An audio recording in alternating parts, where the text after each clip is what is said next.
女士们、先生们，我曾经是一个商人长大22年之久，我不惜填表，觉得麻烦浪费时间。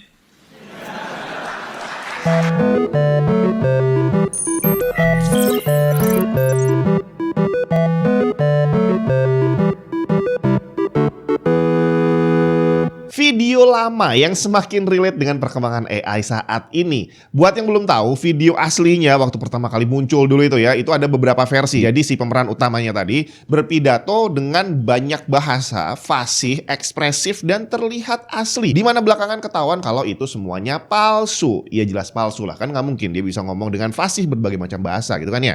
Video tadi dibuat dengan teknologi yang dinamakan deepfake yang tentu saja memanfaatkan AI. Nah, saat pertama kali muncul waktu itu, deepfake itu banyak dipakai untuk lucu-lucuan, bre. Mungkin ada yang dipakai buat kejahatan, tapi beritanya nggak sampai seperti sekarang gitulah ya. Jadi waktu itu yang bisa bikin hanya orang-orang tertentu aja, karena butuh hardware khusus dan butuh kemampuan khusus juga. Nginstalnya ribet, terus cara pakainya juga ribet lah ya. Tapi kalau sekarang semua orang bisa pakai HP aja, udah banyak aplikasinya. Cuma sayangnya teknologi AI yang sudah semakin canggih ini malah banyak dimanfaatkan untuk hal-hal negatif, bahkan ya masuknya ke ranah kejahatan, bre. Beberapa waktu lalu contohnya ada berita orang bikin video tapi diedit pakai AI yang nyomot wajah-wajah temen-temennya, bre. Dan untuk orang awam tentu saja akan kesulitan untuk membedakan apakah video ini asli atau bukan. Sampai pas mungkin lagi ngeliat video munculnya kok 2 bukan 1. Wah, AI nih. Untuk menanggulangi hal itu tentu saja aturan tentang AI ini perlu segera dibuat gitu ya. Tapi karena masih terus berkembang, akhirnya aturannya belum bisa dibikin fix. Banyak negara terus-terusan menggodok aturan tentang AI. Kalau di Indonesia sih kayaknya nggak mau seribet itu kali ya. Di sini blokir selesai aman. Waduh, nggak bisa ganti wallpaper. Coba cek dulu, mungkin Windows-nya harus diaktifasi. Pengen aktivasi Windows original dengan aman? Cek cdkeysales.com. Gunakan kode voucher TNT untuk dapat diskon tambahan. Bayarnya gampang, bre. Bisa pakai OVO atau GoPay. Setelah pembayaran, kamu akan dapat serial number yang bisa langsung digunakan untuk mengaktifasi Windows kamu. Kalau ada kendala, bisa langsung chat customer service di websitenya yang akan siap ngasih solusi. Mau cari game atau software original lain juga ada di sana. Selengkapnya cek link di bawah. Sekarang udah aktif, bisa nih pakai foto telanjang buat jadi wallpaper. Di mana aturan tentang AI ini ternyata bukan hanya muncul dari pemerintah dan juga bukan hanya dari keresahan masyarakat. Bahkan platform gaming dan sosial media udah mulai membuat aturan tentang AI. YouTube contohnya, bulan Juli 2025, YouTube ngasih pengumuman di page aturan mereka bahwa kalau konten yang repetitif ataupun tidak otentik nggak bisa dapat AdSense. Yang berarti video yang diproduksi massal pakai AI bakalan tetap ada, tapi nggak bisa dapat duit. Mereka mengutamakan originalitas. Sedangkan dari dunia game, Steam juga punya aturan baru soal AI. Di tahun 2024, Steam sempat ngeluarin aturan untuk developer bahwa kalau gamenya mengandung unsur generatif AI, mereka harus ngomong. Dan pernyataan ini diupdate di tahun 2026. Transparansi soal AI ini semakin diperketat. Aturan detailnya nggak akan saya bahas di sini, tapi intinya adalah kalau hasil akhir sebuah game ada unsur yang dibuat pakai AI, maka developernya wajib menuliskan hal tersebut di deskripsi gamenya. Dua kebijakan dari dua industri yang berbeda yang kalau buat saya pribadi akhirnya penilaian saya juga jadi ada dua sisi gitu ya, karena ya nggak bisa dibilang A dan B, karena yang namanya generatif AI ini memang sangat bermanfaat dan bisa dipakai untuk hal-hal yang positif meningkatkan produktivitas, tapi juga bisa disalahgunakan. Kebanyakan orang berpikir bahwa dengan pakai AI itu kita melakukan cheating gitu ya, semua hal yang tadinya nggak mungkin bisa dilakukan jadi bisa, jadi akhirnya dianggap gampang.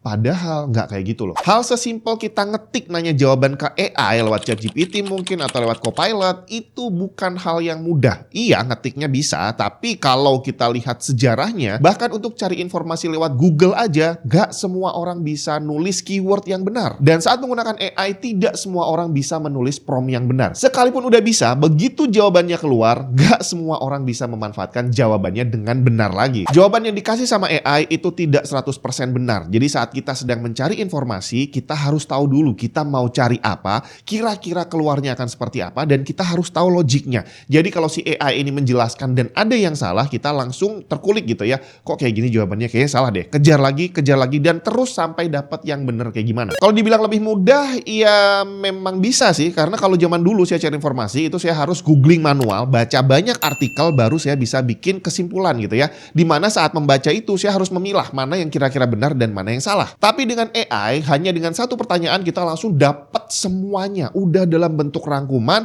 kadang-kadang ada referensinya, kadang-kadang enggak juga. Dan sebagian besar orang langsung percaya aja, bre. Dan parahnya, ada banyak yang menggunakan jawaban tadi langsung untuk bikin tugas, bikin presentasi, bahkan yang lebih parah, bikin konten untuk dibagi ke orang banyak. Padahal isinya salah. Jadi bahkan untuk generatif AI yang outputnya teks aja, itu susah. Susah untuk bikin promptnya dan susah untuk memilah mana yang benar dan mana yang salah. Nah, AI sekarang yang tadi dibahas di YouTube dan Steam, itu outputnya bukan lagi tulisan, bre. Keluarnya udah dalam bentuk gambar, video, audio yang bahkan kalau di Steam berarti bisa digabungin untuk jadi sebuah game. Nah, penggunaan generatif AI yang seperti ini itu dianggap sebagai suatu kecurangan. Nggak bisa gambar tapi bisa bikin gambar yang bagus. Nggak bisa bikin animasi tapi bisa bikin game gitu ya. Nggak bisa main alat musik tiba-tiba bisa bikin lagu. Iya, kalau dibilang nge-cheat, iya sih bener. Tapi kalau dibilang gampang, enggak juga. Tadi kembali, bahkan untuk cari jawaban yang dalam bentuk tulisan aja bikin promptnya susah.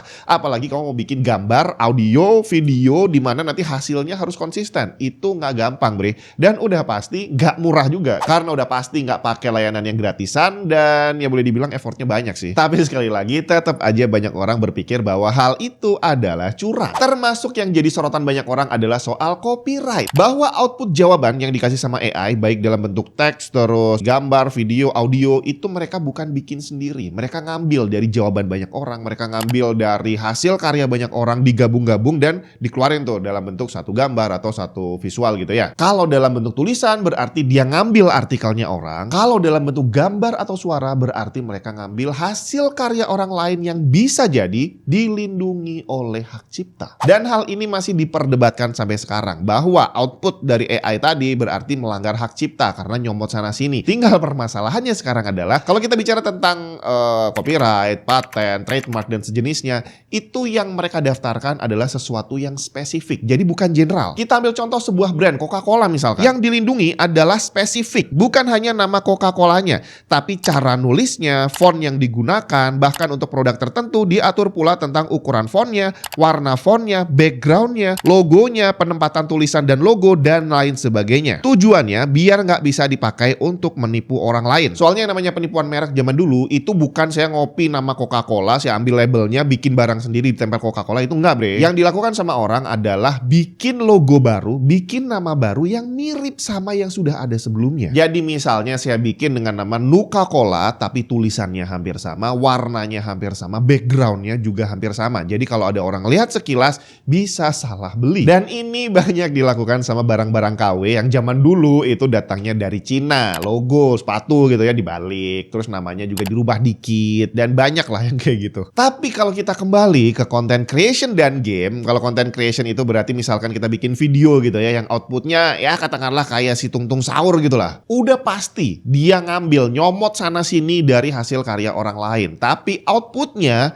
sama sekali nggak mirip dengan apapun. Jadi apakah bisa si Tungtung Sahur ini disebut melanggar copyright orang lain walaupun tadi dia ngambil ide, banyak ide dari hal-hal yang memang ada copyrightnya, tapi diedit sedemikian rupa sampai nggak mirip sama sekali dengan apapun, bre. YouTube menekankan originalitas dan ini sebenarnya udah mereka lakukan sejak awal. Re-upload nggak boleh, asal comot video orang untuk digabungin sama video orang lain juga nggak boleh, pakai lagu orang juga ada aturannya dan banyak banget lah. Nah, AI ini adalah pengembangannya, bahwa konten yang full menggunakan generatif AI udah pasti nggak original karena bukan dari ide kita sendiri. Dan berikutnya sudah pasti tadi ngambil hasil karya orang lain yang kemungkinan ada copyrightnya. Di mana berarti originalitasnya nggak dapat, terus masalah copyright yang juga ketat di YouTube nggak dapat juga. Tapi gimana dengan game? Apakah yang dilakukan sama Steam juga sama mempermasalahkan tentang originalitas? Yang pasti Steam meminta developer game untuk transparan menyatakan bahwa game mereka mengandung unsur generatif AI kalau memang ada. Jadi di deskripsinya si pembuat game wajib menuliskan pakai generatif AI di bagian mana aja dari gamenya dengan detail. Kalau sampai bohong bisa ketahuan dan bakal ada sanksinya dari Steam. Jadi di sini Steam tidak melarang, yang penting jujur. Contohnya game Ketemu Angin. Kalau kamu baca deskripsinya disebutkan bahwa ada AI generated content di dalamnya untuk NPC chat, video chat yang responnya real time. Di mana sistem ini bakal bikin experience main game kita jadi lebih asik. Tapi ada game lain yang pakai sistem generatif AI kayak gini juga, tapi jatuhnya bisa berbahaya atau malah asik kali ya. Game dewasa nih. Jadi ada salah satu game dewasa di Steam punya AI generated content, di mana di situ tertulis bahwa kita bisa generate gambar ceweknya seperti real life menggunakan AI. Jadi bisa dibayangin sendiri kamu main game gitu ya, dan gambar fotonya kamu bisa request sendiri bre, pakai AI. Dimana kita tahu bahwa AI ini ngambil dari database. Jadi kalau outputnya adalah gambar cewek, berarti si AI ini udah belajar ngumpulin gambar entah berapa ribu cewek beneran. Jadi tidak menutup kemungkinan saat kamu main dan kamu generate gambar orang, tiba-tiba munculnya mirip dengan orang yang kamu kenal. Dan ini lebih gila lagi dibandingin video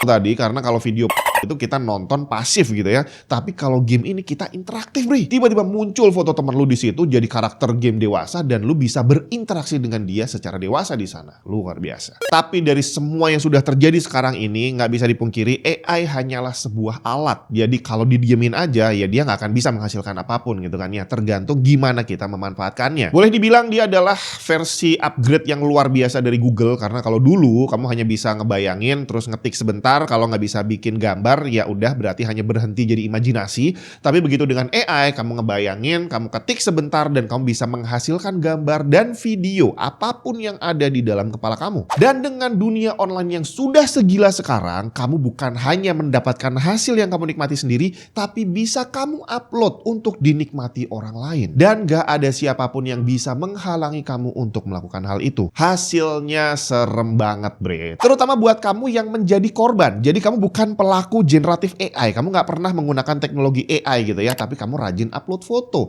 Yang berarti foto kamu kemungkinan besar sudah masuk ke dalam database machine learning. Jadi nggak ada yang bisa menghalangi tiba-tiba kamu buka sesuatu, atau mungkin teman kamu buka sesuatu di website dewasa gitu ya, yang muncul adalah gambar wajah kamu di sana. Kalau kamu adalah orang terkenal, artis, dan tiba-tiba muncul video seperti itu, masih bisa kamu klarifikasi dan semua orang akan banyak yang nonton gitu ya, dan oh alah itu palsu. Tapi kalau untuk orang awam seperti kita, tiba-tiba muncul video yang gak jelas gitu ya pakai wajah kita dan udah terlanjur viral, mau klarifikasi juga akan percuma, karena akan lebih banyak orang nonton video yang tadi dibandingin video klarifikasi yang kamu lakukan. Jadi akhirnya nama baik kita bisa sangat terancam bre. Dan ini jatuhnya jadi jauh lebih serem dibandingin pencurian data pribadi. Jadi kira-kira gimana pendapat kamu? Apakah AI ini akan lebih banyak baiknya atau lebih banyak buruknya?